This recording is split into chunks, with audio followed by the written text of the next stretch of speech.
Hello guys, good morning and welcome back to my channel Mampi's family. কেমন আছো তোমরা সবাই? আশা করছি সবাই ভালো আছো আর আমিও ভালো আছি। চলে এসেছি আবার একটা নতুন ভ্লগ নিয়ে। আশা করছি আজকের ভ্লগটা তোমাদের অন্যান্য দিনের মতো অনেক ভালো লাগবে। আর দেখো বন্ধুরা, এখন কিন্তু বাজে সকাল 11টা থেকে 11:30 হবে। আমার এই মুহূর্তে টাইমটা ঠিক মনে নেই। তো এখন মা শুরু করে দিয়েছে সরচকলি। তো আমাদের শীতে শুরু বলবো না, মানে পৌষ সংক্রান্তি শুরু হওয়ার আগে আমাদের কিন্তু পিঠে পুলি উৎসব শুরু হয়ে গেছে বাড়িতে। তো তোমরা তো সবাই জানো যে আমরা বাড়িতে 1 জানুয়ারি সবাই মিলে একটা ফ্যামিলি পিকনিক করেছিলাম। তো তখনই মা এসেছিল, আর মা কিন্তু বেশ কিছুদিন এখানে ছিল আমাদের পিঠে পুলি খাওয়াবে বলে। তো সেটাই আজকে বাড়িতে হচ্ছে। তো সকাল সকাল তো আমাদের রান্নাবান্না ডেলি হয়। তো সেই কারণে সকাল সকাল রান্নাবান্না হয়ে যাওয়ার পরে পরেই এইগুলো সমস্ত করা শুরু করে দিয়েছে। আর মা আজকে সরচাকলি আর সাথে পাটিসাপটা বানাবে। তো ভাজা পিঠেও বানাবে ভেবেছিল। তো সব কিছু তো আর একসাথে করা যায় না, তো সেটা আমরা যখন বাড়ি যাবো এক আধ দিন তখন গিয়ে করে দেবে। তো এখন অনেকটাই সরচাকলি প্রায় কমপ্লিট, আর এখনও পর্যন্ত চলছে। আর এখন এই যে গরম গরম সরচাকলি আমি এখন তোমাদের দাদাভাইকে খেতে দিয়ে দিচ্ছি। আর এটা কিন্তু খেজুর গুড় দিয়ে খেতে অসাধারণ লাগে। তোমাদের হয়তো অনেকেরই এটা প্রিয়, আমার অনেকেরই ভালো লাগে না। আমার যেমন প্রিয় বলবো না, তবে বেশ ভালোই লাগে, কিন্তু তোমাদের দাদা ভাইয়ের কিন্তু ভীষণই প্রিয়। তো এই যে দেখো, এখন আমি খেজুর গুড়, মানে খেজুরের যে ঝোলা গুড় আর কি, সেই গুড়টা দিয়ে আর সরচাকলি আর সাথে হচ্ছে তোমার বাঁধাকপির তরকারি। তো ওকে এটাই আজকে খেতে দিয়ে দিচ্ছি। আর এটা তো ওর একদম ফেভারিট একটা খাবার বলতে পারো। তো তারপরে সরচাকলিগুলো হয়ে যাওয়ার পরে মাও আবার একে একে এখন পাটিসাপটাগুলো করে নেবে। তো এই যে গুলুনিটা আর কি, তো এটা কিন্তু একদমই সম্পূর্ণ আলাদা আলাদাভাবে। তো সেগুলো আর আমি তোমাদের দেখাতে পারলাম না, কেননা যেহেতু মা বাড়ি চলে যাবে আজকে এগুলো করার পরে, তো সেই কারণে মা একটু তাড়াহুড়ো করেই রেডি করছিল, আর আমি কিন্তু অন্য কাজগুলো সামলাচ্ছিলাম। সেই কারণে তোমাদের প্রসেসটা আমি দেখাতে পারলাম না, কিন্তু মা করছে সেটা আজকে তোমাদের আমি দেখিয়ে দিলাম। আর এখন এই যে এটা পাটিসাপটার জন্য এই যে গুলনিটা দিয়েছে, এটা তোমার গোবিন্দভোগ চাল দিয়ে, দুধ দিয়ে আর জাস্ট অল্প একটু ময়দা, তার সাথে খেজুর গুড় দিয়ে এটা গুলেছে। আর এটাতে এখন ক্ষীরের পুর দিচ্ছে, যেই ক্ষীরটা আমি বাড়িতে বানিয়ে রেখেছিলাম।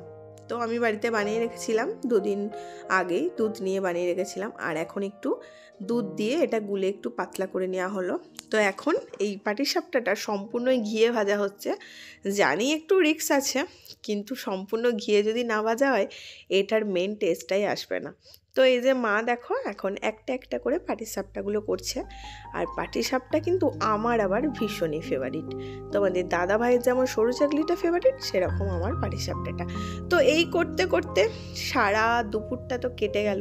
মানে ধরো একটা একটা করে ভাজতে ভাজতে বেশ অনেকটাই সময় লাগে, তাই না? তো একটা জিনিস হলো, আবারও একটা জিনিস শুরু হলো, অনেকটাই সময়ের ব্যাপার। তো মা এগুলো নিয়েই ছিল, আর আমি ঘরের কাজগুলো আজকে সেরে নিচ্ছিলাম। সেই কারণে তোমাদের সাথে ঘরের কাজগুলো আর শেয়ার করা হয়নি। হ্যাঁ, অন্যদিনও ঘরের কাজ সারি, তোমাদের সাথে শেয়ার করি। আসলে এইগুলো তোমাদের দেখাবো বলে আর অন্য কিছু দেখালাম না, তাহলে তো ভিডিওটা অনেক বড় হয়ে যাবে আর তোমাদের দেখতেও ভালো লাগবে না। তো মা এগুলো করছে, আর আমি কিন্তু এই মুহূর্তে রাইকে খাওয়ানো এই সমস্তগুলো আমার কমপ্লিট হয়ে গেল। আর আজকে আবার তোমার ভেবেছিলাম যে যেহেতু এগুলো মানে করছে মা, তো রাত্রে এগুলোই খাওয়া দাওয়া হবে আজকে। আজকে আর রাতের জন্য স্পেশাল করে কিছু রান্না করব না। তো আমি রাতের জন্য স্পেশাল করে কোনোদিনই কিছু করি না, এক আধ দিন করা হয়, দিনের বেলায় করে একটু বেশি করেই রেখে দিই। তো মায়ের এগুলো কমপ্লিট হয়ে যাওয়ার পরে আমরা ভাত টাত খেয়ে নিয়ে এখন দেখো মা রেডি হয়ে ব্যাগপত্র নিয়ে উঠোনে বসে আছে। কেননা মা বাড়ি যাবে বলে বেরিয়েছিল, আর তোমাদের রায় তো কিছুতেই ঠাকুমাকে যেতে দেবে না। তো স্বাভাবিক ব্যাপার, মনটা খারাপ হচ্ছে, ঠাকুমা বেশ কদিন ছিল। তো রায় পুরো কান্নাকাটি জুড়ে দিয়েছে, আর মা আর থাকতে না পেরে উঠোনেই বসে পড়েছে। বলছে যে চল, আজ আর বাড়িও যাবো না আর উঠোন থেকেও উঠবো না। তো দুজন মিলে এখানে বসে আছে, তো আমি এখন ওদেরকে একটু ভিডিও করে নিচ্ছিলাম। আর রায়ের কাণ্ড দেখে ওর ঠাকুমা হেসে হেসে পুরো একদম গরম ধরে গেছে। তো তারপর এখানে বসে থাকতে থাকতে বেশ অনেকটা দেরি হয়ে গেল। আর তারপর আমার ভাই ফোন করলো। তো এখন সন্ধ্যা 8টা বাজে, সন্ধ্যা বলবো না রাত বলবো জানি না, শীতকালের দিন রাতে বলা চলে। তো এখন রাত 8টা বাজে। তো ভাই আসলো, ভাই 7:30টার দিকে আসলো। তো তো হঠাৎ করে ওর মানে মাথায় এসছে দিদি বাড়ি যাবো, তো হঠাৎ করেই চলে এসছে।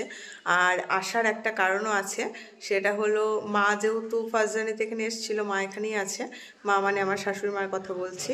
তো মাকে গাছের পেয়ারা খাওয়াতে এসছে, আমাদের গাছের খুব সুন্দর পেয়ারা। তো ওর মনে হয়েছে যে আজকে রাত্রে চিকেন আর মানে চিকেন কষার সাথে রুটি আর কি, আমার শাশুড়ি মা খুব সুন্দর রুটি করে।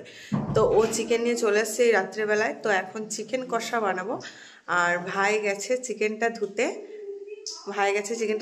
তো চিকেনটা ধুয়ে আসছে, এই যে চিকেন ধুয়ে নিয়ে চলে এসছে, দাঁড়াও তোমাদের দেখা। তো এই যে রাজামশাই এখন টর্চ নিয়ে গেছিলো কলতলায় চিকেন ধুতে। তো এই যে চিকেনটা বাহ খুব সুন্দর ধুয়েছে, একদম সাদা করে ফেলেছে। তো খেতে যখন ওর ইচ্ছা হয়েছে, ধুতে তো ওকেই হবে। তো আসার সময় সমস্ত পেঁয়াজ, আদা, রসুন, টমেটো সব আবার বাজার টাজার করে নিয়ে এসছে, আমাকে না জানিয়েই এসছে আর কি এক প্রকার।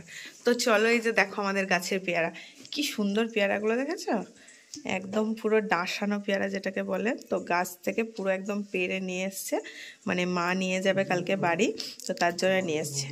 আর এখন গ্যাসটা বন্ধ করে দাও তো। আর এখন হচ্ছে তোমার মা সব কিছু কাটাকুটি করে দিল, এই যে পেঁয়াজ, আদা, রসুন, টমেটো সব কিছু কেটে দিয়েছে। আর আমি ওদিকে আলুগুলো ভাজতে দিয়ে দিয়েছি, আলুগুলো অলরেডি ভাজা হয়ে গেল। তো গ্যাসটা বন্ধ করে দিতে বললাম, কারণ একটু বেশি বেশি ভাজা হয়ে গেছে হয়তো, সেই কারণে। তো খুব একটা বেশি হয়নি, ঠিকই আছে, একটু বেশ লাল লাল করে আলুগুলো ভাজা হয়ে গেছে। তো চলো এখন চিকেন কষাটা বানাবো, সিম্পলভাবেই বানাবো। রাতে হচ্ছে রুটি আর চিকেন কষা। তো এখন তোমাদের দাদা ভাই বললো একটু গ্রিন টি খাবে, তো এখন এই যে এখন গ্রিন টিটা বানিয়ে দিলাম। তো এরপরে চিকেন কষাটা করব। আর এই যে এটা হচ্ছে গ্রিন টি আর কি, পাতা। তো এই যে 1 কাপ পুরো একদম ভর্তি ভর্তি দিয়ে দিয়েছি। তো এখন গ্রিন টিটাও খেয়ে নিক, আর আমি রান্নাটা করিনি। আর আমি আলুগুলোও ভাজা একদম পুরো তুলে নিলাম, এই যে দেখো লাল লাল করে আলু ভাজা। তো চলো এখন রান্নাটা শুরু করা যাক। তো আমি তোমাদের বললাম যে ভাই ফোন করলো, তো ভাই ফোন করে জাস্ট জানছিল যে মা আছে না চলে গেছে। তো ভাই যখন খবর পেল যে মা যায়নি, তো ভাই আসলো সেই কারণেই, কেননা মাকে পিঠে করার জন্য চালের গুঁড়ি দিতে আসলো। তো ওরও একটা মানে চালের গুঁড়ি দিতে আসার সুযোগে ওরও হঠাৎ করে আজকে মন হয়ে গেছে যে চিকেন কষা আর রুটি খাবে।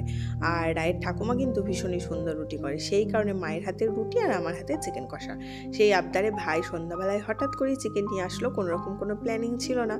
তো তারপরে এই যে দেখো আমি এখন সমস্ত কিছু জোগাড় জানতেই হাতের কাছে নিয়ে চিকেনটা রাঁধতে চলে এসেছি। আর তেলেতে দিয়ে দিলাম গোটা গরম মশলা, জিরে আর তেজপাতা। তো তারপর এখানে পেঁয়াজগুলো দিয়ে দিলাম, আর পেঁয়াজগুলো এখন বেশ একটু লাল লাল করে ভেজে নেব। আর চিকেন রেসিপি তো তোমাদের দেখানোর কিছুই নেই, আমি অনেকবারই দেখেছি। আর চিকেনটা আমি সবসময় একদম নর্মালি সিম্পলভাবেই করে থাকি। তো আজকে শুধু এর মধ্যে একটু দই অ্যাড করেছিলাম।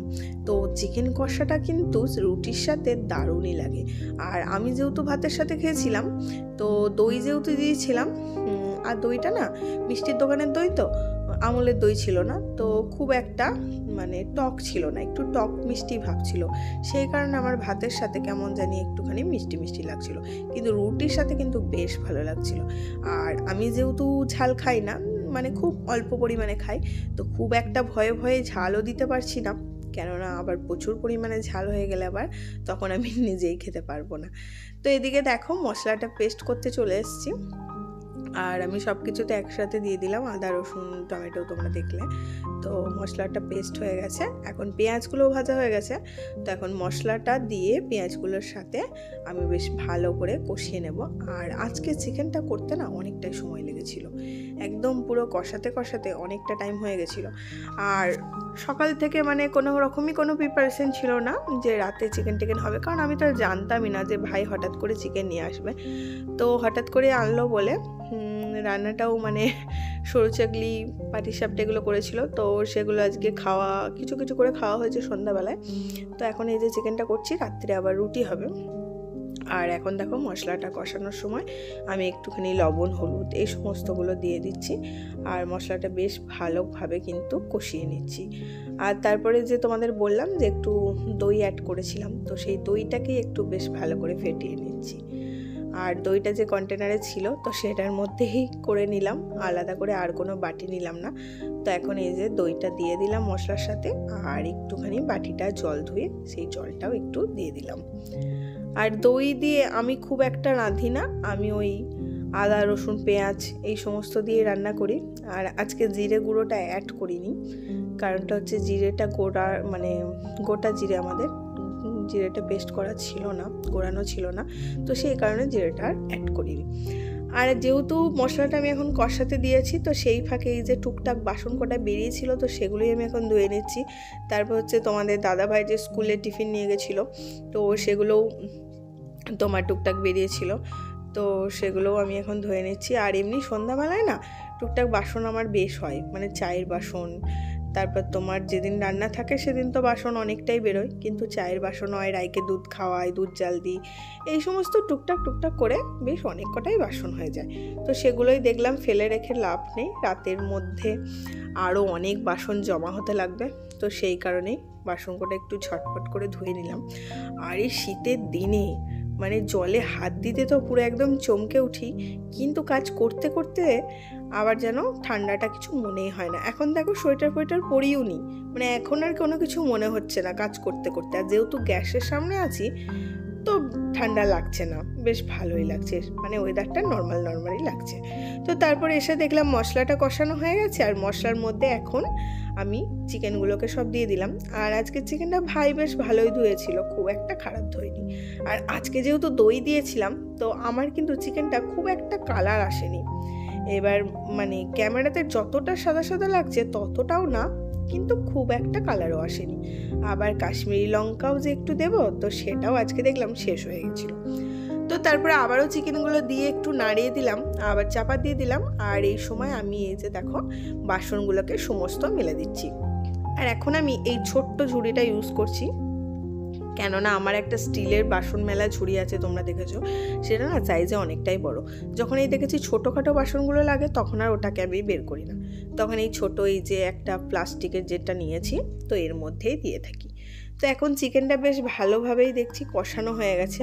তো অনেক টাইম ধরেই আজকে চিকেনটা কষালাম, যেহেতু চিকেন কষা, তো প্রথমে ভেবেছিলাম জল দেবো না, তারপরে দেখলাম একটু গ্রেভি না করলে রুটির সাথে খেতে একটু অসুবিধা হবে, সেই কারণে অল্প একটু গরম জল দিয়ে দিয়েছিলাম। তো এখন চিকেনটা পুরোপুরি কমপ্লিট হয়ে গেছে। আর একটু লঙ্কা গুঁড়ি দিয়ে দিলাম, কাঁচা লঙ্কা 2-3টে ফেলে দিয়েছি, আর একটু লঙ্কা গুঁড়িও দিয়ে দিলাম। আর এখন তোমরা যে লঙ্কা গুঁড়িটা দিলাম দেখছো, তো পরে আরও একটু লঙ্কা গুঁড়ি অ্যাড করেছিলাম, যেহেতু বললাম যে দই দিয়ে থাকার জন্য একটুখানি মিষ্টি লাগছিল। তো আজকে আবার দেখো আমরা সবাই মিলে পাতাতেই খাচ্ছি। তো পিকনিকের কিছু পাতা বেঁচে ছিল, তো ভাবলাম চিকেন যখন হয়েছে তো বাসনও আবার আরও এক্সট্রা অনেকগুলো বেরিয়ে যাবে, সেই কারণে পাতাটাই আজকে খেয়ে নিচ্ছি। বেশ ভালোই হবে, খাওয়া দাওয়া হয়ে গেলে পাতা ফেলে দিলেই ব্যাস ঝামেলা মিটে গেল। তো আজকে আমরা 3 জনেই পাতাতে খাচ্ছি, আর মা তো নর্মালি রুটি খাবে, তো সেই কারণে মা থালায় নিয়ে নিয়েছে, তো আমরা এখানে পাতায় বেড়ে নিচ্ছি। তো এখন আমরা রুটি আর চিকেন কষা খেয়ে নিই। আর তোমাদের ভিডিওটা কেমন লাগলো অবশ্যই কিন্তু কমেন্টে জানাতে ভুলো না, যদি ভালো লাগে একটা লাইক তো অবশ্যই করে দিও। তো আবার আসবো নেক্সট একটা ভিডিও নিয়ে, ততক্ষণে তোমরা ভালো থেকো, সুস্থ থেকো, সাবধানে থেকো। আজকের মতো টাটা।